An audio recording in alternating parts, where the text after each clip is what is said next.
అందుకని ఆ రామేశ్వర క్షేత్రంలో సముద్ర స్నానం చేస్తారు. చేసినప్పుడు గమ్మత్తు ఏమిటో తెలుసా అండి? సముద్రంలో నిలబడి స్నానం చేసి సలిలనిధి అంటారు. అందుకే శంకరాచార్యులు వారు నీరంతా సముద్రమే కదా, నదులన్నీ సముద్రంలో చేరుతాయి. అక్కడికి వెళ్ళి మనం ఏం చేస్తాం? వరుణ పూజ చెయ్యాలి, సముద్రుడికి పూజ చెయ్యాలి. సముద్రుడికి పూజ చేయడానికి మళ్ళీ ఎవడో చెంబుతో నీళ్ళెట్టుకు వెళ్ళడం.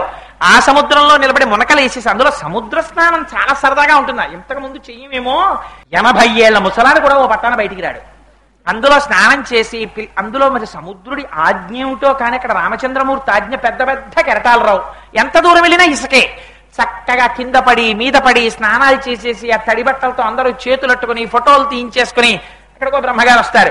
ఆచమనం చేయండి అంటారు. ఏదో నీళ్లు చేతిలో పోస్తారు. కాస్త ఆ నీళ్లు మనం తాగలేం కాబట్టి ఆచమనం చేసేసి హస్తయో అర్ఘ్యం సమర్పయామి. ఎక్కడి నుంచి ఇస్తారు? సముద్రుడికి అర్ఘ్యం ఇవ్వాలి మీరు. సముద్రుడు ఎంత ఉంటాడు అంత సముద్రుడు. ఆయనకి అర్ఘ్యం ఎక్కడి నుంచి ఇస్తారు? ఇక్కడ నీళ్లే తీసి హస్తయో అర్ఘ్యం సమర్పయామి, పాదయో పాద్యం సమర్పయామి. సముద్రంలో నీళ్లు తీసి సముద్రుడికి ఇచ్చేసినట్టు, సముద్రం నీళ్లతో సముద్రుడిని స్నానం చేయించినట్టు, సముద్రం నీళ్లతో సముద్రుడికి ఆచమనం చేయించినట్టు, సముద్రపు నీటితో సముద్రుడికి అర్ఘ్యం ఇచ్చినట్టు, అమ్మా నీవిచ్చిన వాక్కులతో నిన్ను స్తుతించాను.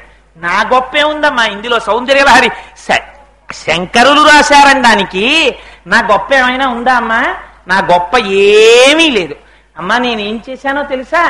నేను చేసింది అంటూ ఏదైనా ఉంటే అది కేవలం అమ్మా వాచా స్తుతిరియం. నువ్విచ్చినటువంటి మాటలున్నాయే ఆ మాటలు నువ్వు వాక్కుల యొక్క తల్లివి కాబట్టి, వాగ్దేవతవు కనుక నువ్విచ్చినటువంటి మాటలతో తదీయాభిర్వాగ్భిః నీ చేత కటాక్షింపబడిన మాటల చేత తవ జనని వాచా స్తుతిరియం. అమ్మా నిన్ను నువ్విచ్చిన మాటలతో నీకే పాద పూజ చేశాను తప్ప నేను చేసింది ఇందులో ఏమీ లేదు. వినమ్రుడనై చేతులు కట్టుకుని నీ పాదాల దగ్గర పిల్లవాడనై నిలబడ్డాను. నాది అని చెప్పుకోవడానికి ఇందులో ఏదీ లేదమ్మా. ఇదంతా నీ వస్తువు. నా చేతిలో పోసి మళ్ళీ నా చేత్తో నీ చేతిలో పోయించావు.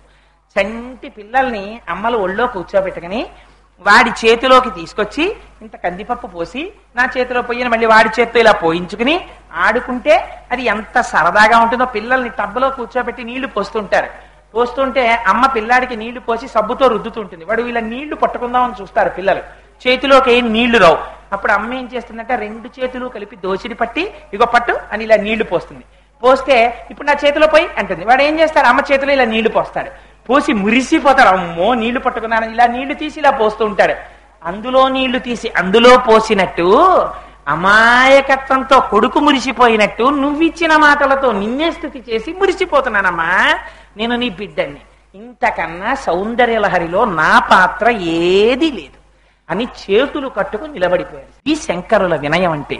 ఇప్పుడు చెప్పండి, ఇన్ని బీజాక్షరాలతో ఇంత దర్శనం చేసినటువంటి శంకరుల పేరు చెప్పుకు బతుకుతున్న వాళ్ళు 4 మాటలు చెప్పి ఇది నేను చెప్పానని ఎవడైనా అంటే వాడికి శంకరుల పేరెత్తే అర్హత వాడికి ఉన్నదా?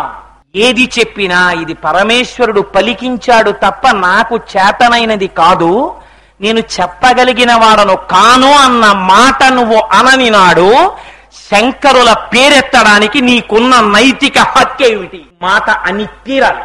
నువ్వు శంకరుల పాదాలు పట్టుకున్న వాడివైతే శంకరుల దగ్గర నేర్చుకో ఎలా బతకాలో, ఎలా మాట్లాడాలో. అది నీకు చేత కానప్పుడు నీకు శంకరుల పేరెత్తే అధికారం లేదు. ఇది శంకరుల యొక్క వినయం అంటే, ఇది శంకరుల యొక్క విధేయత అంటే. అందుకని మహానుభావుడు జగద్గురువై నిలబడ్డారు.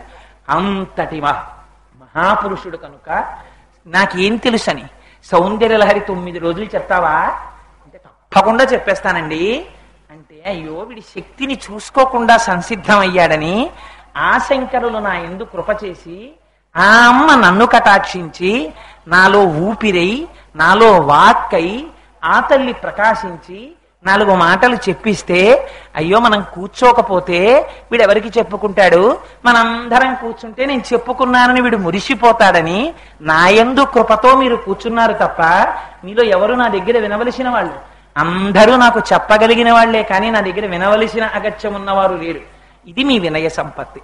ఇంత వినయం కలిగిన వారు కనుక ఒక్క 2 మాటలు చెప్తాను. ఇంత సౌందర్యలహరి మనం 9 ప్రసంగాలుగా విన్నాం కనుక అనుభవుడు సుందర చైతన్య స్వామీజీ చేయిస్తూ ఒక్క 2 మాటలు నేను చెప్తాను. మీ అందరూ కూడా అమ్మ పొంగిపోయేటట్టు, ఈ ప్రాంతమంతా పునీతమైపోయేటట్టు ఒక్కసారి స్తోత్రకర్త అయినటువంటి శంకరులు గురువుల పాదములకు నమస్కరించిన నాడు, విశేషించి ఆషాఢమాసం శంకరుల కృప మనయందు ప్రసరించిన నాడు, ఆయన చూసుకుంటారు మనకేం కావాలో. అమ్మ పాదాల్ని ఆయనే తెచ్చి మన తల మీద పెట్టిస్తారు.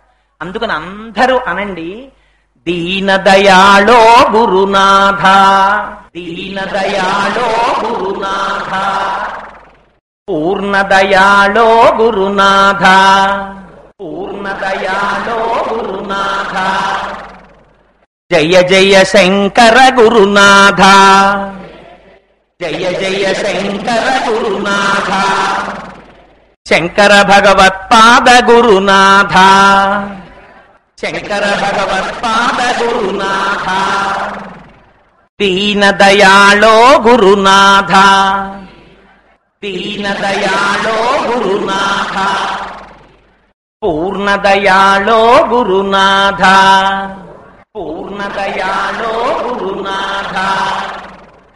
అందరూ 3 మాటలు చెప్పండి. జై శంకర భగవత్పాదాచార్యుల వారికి,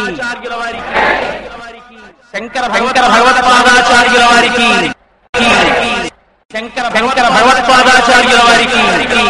నేనంటాను, మీరందరూ అనండి. నేను నమ పార్వతీపతయే అంటాను, మీ అందరూ హర హర మహాదేవ అనండి. అయ్యవారి పేరు చెప్తే అమ్మ మురిసిపోతుంది. అందుకని ఇవాళ శివానందలహరిని కూడా కల్పించింది అమ్మ సౌందర్యలహరిలోకి. అందరూ ఎలుగెత్తి అనండి, హర హర మహాదేవ అనేటప్పటికీ పాపములు హరించుకుపోవాలి. 3 మార్లు ఉచ్చైశ్వరంతో బెంగ పెట్టుకోకుండా అమ్మ కృపని కటాక్షం అడుగుతూ అందరూ దిక్కులు పిక్కటిల్లేలా గట్టిగా చెప్పండి, నమ పార్వతీపతయే, నమ పార్వతీపతయే, నమ పార్వతీపతయే. మంగళాశాసన పరైః మదాచార్య పురోగమైః సర్వైశ్చ పూర్వైరాచార్యైః సత్కృతాయాస్తు మంగళం. మంగళం కోసలేంద్రాయ మహనీయ గుణాత్మనే చక్రవర్తి తనూజాయ సర్వభౌమాయ మంగళం. ఉమాకాంతాయ కాంతాయ కామితార్థప్రదాయినే శ్రీగిరీశాయ దేవాయ మలినాథాయ మంగళం. కరచరణ కృతం వా కర్మ భక్తాజిజం వా శ్రవణనైనజం వా మానసం వాపరాధం విహితం వా సర్వమేత్తక్షమస్వ. శివ శివ కరుణాబ్ధే శ్రీ మహాదేవ శంభో. సర్వం శ్రీ ఉమామహేశ్వర పరబ్రహ్మార్పణమస్తు. స్వస్తి.